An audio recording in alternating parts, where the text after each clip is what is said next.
کیا حضرت آدم علیہ السلام پہلے انسان تھے؟ کیا انسان کی ابتدا حضرت آدم علیہ السلام سے ہوئی تھی؟ ناظرین، آج کے پروگرام میں ہم اسی بات کی تحقیق میں جائیں گے اور بات کریں گے کہ اس کے پیچھے کیا سچائی ہے۔ میں ہوں زید ملک اور آپ دیکھ رہے ہیں پروگرام سراغ رساں۔ قرآن پاک کی حضرت آدم علیہ السلام کے حوالے سے جب میں نے آیات کا مطالعہ کیا تو کچھ حیرت انگیز باتیں میرے سامنے آئیں جو میں چاہوں گا کہ آپ کے سامنے پیش کروں۔ انسان پہلے سے ہی اس زمین پر موجود تھا۔ اگر ہم یہ بات سوچیں اور قرآن پاک کی آیت ملاحظہ کریں جس میں کہا گیا ہے، اے پیغمبر اس وقت کا تصور کرو جب آپ کے رب نے فرشتوں سے کہا کہ میں زمین میں ایک خلیفہ بنانے والا ہوں، تو وہ کہنے لگے کیا آپ اس میں ایسے شخص کو خلیفہ بنائیں گے جو اس میں فساد مچائے گا اور ایک دوسرے کے خون کو بہائے گا؟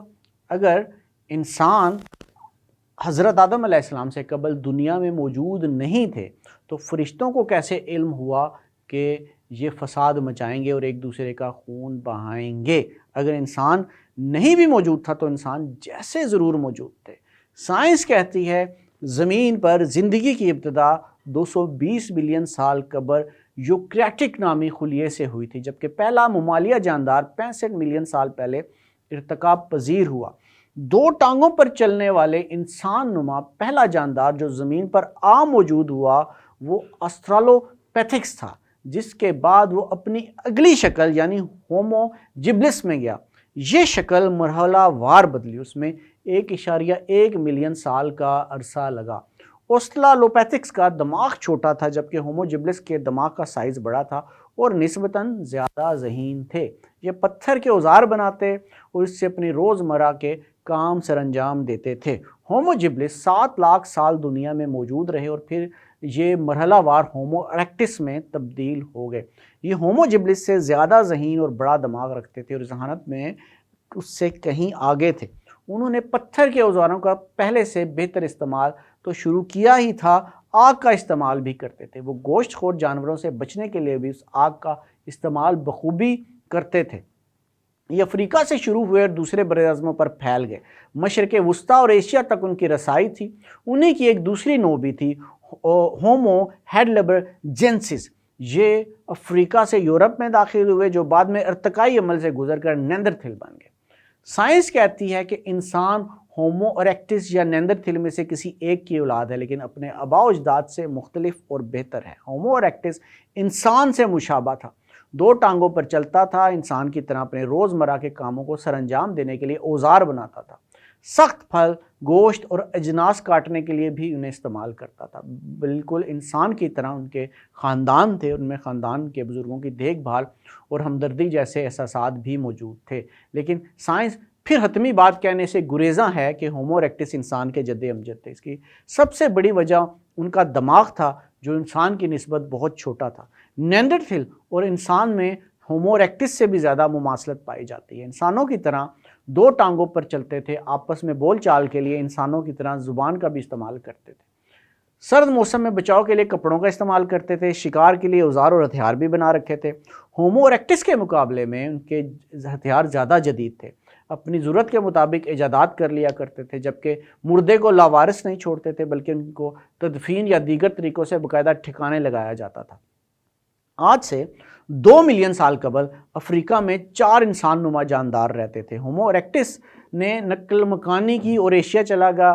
ہومو ہائیڈلبرجینسس کا ایک گروہ افریقہ سے یورپ منتقل ہو گیا اور بعد میں ارتقاء کے ذریعے نیانڈرتھل بن گیا۔ جو گروہ افریقہ میں رہا وہ آنے والے وقتوں میں ارتقاء کے ذریعے موجودہ انسان بن گیا۔ اس سے نتیجہ یہ نکلتا ہے کہ نیانڈرتھل اور انسان دونوں ایک ہی مشترکہ جد امجد ہومو ہائیڈلبرجینسس سے ارتقاء کے ذریعے وجود میں آئے ہیں۔ پچھلے دنوں سائنسدانوں نے جنوبی افریقہ کے غاروں میں انسان کی ایک نئی قسم دریافت کی ہے جو غالباً اپنے مردوں کو دفن بھی کیا کرتی تھی۔ انسانوں کی اس نئی قسم کو ہومو نالیدی کا نام دیا گیا ہے۔ نالیدی جنوبی افریقہ کی ایک مقامی زبان سیسوتھو میں سیارے کو کہتے ہیں، اور چونکہ یہ باقیات رائزنگ سٹار یعنی ابھرتے ستارے نامی غار سے برآمد ہوئی، اس لیے انسانوں کی اس نئی قسم کو بھی یہی نام دیا گیا ہے۔ اب تک کی جانے والی تحقیق کے مطابق ہومونا لیدی کا قد 1 میٹر 50 سینٹی میٹر کے لگ بھگ اور وزن 45 کلو گرام ہوا کرتا تھا۔ اس انسان کی کھوپڑی، دانت اور دھڑ انسانوں کی ایک ابتدائی قسم ہونمو ہابلس سے مماثلت رکھتے تھے، جبکہ شانے بنمانسوں کی طرح تھے۔ آج کل کے انسان سے زیادہ مختلف نہیں تھے۔ یہ انسان اپنے ہم جنسوں کو مرنے کے بعد گہرے دشوار گزار غاروں میں لے جا کر رکھ دیا کرتے تھے۔ تحقیق میں یہ اشارہ بھی دیا گیا ہے کہ یہ افراد مذہبی رجحانات کے حامل بھی تھے۔ کیا اللہ پاک نے انسان کو دنیا میں بھیجنے سے قبل انسان جیسے بھیجے اور پھر خیال کیا کہ وہ ان کو بہتر شکل دے کر اپنا نائب مقرر کرے؟ اپنے خلیفہ اللہ پاک جو خالق ہیں، مالک ہیں، اللہ پاک کا خلیفہ ہونا یقیناً کوئی معمولی بات نہیں ہے۔ اس میں قرآن پاک کی ایک آیت کی طرف میں آپ کو اشارہ دیتا چلوں، جس میں اللہ تعالیٰ نے کہا ہے کہ میں نے انسان کو زمین سے اگایا۔ یہ بھی تخلیق کے حوالے سے ایک بڑی اشارہ کرتی ہوئی آیت ہے۔ تو ہمارا سارے پروگرام اس بات کے اوپر نہیں ہوتا کہ ہم اپنی کوئی بھی بات آپ پہ مسلط کریں۔ ہم نے قرآن کو بھی سامنے دیکھنا ہوتا ہے اور سائنس کو بھی دیکھنا ہوتا ہے۔ دونوں جس بات میں اپنی نئی تحقیق پیش کرتے ہیں وہ آپ کے سامنے اس تحقیق کو پیش کرنا ہوتا ہے، لیکن ہم آپ کو صرف سوچنے پر مجبور کرتے ہیں تاکہ آپ سوچیں، اللہ کی تخلیق کو جانیں، تاکہ آپ مالک کائنات کو جان سکیں۔ اللہ حافظ۔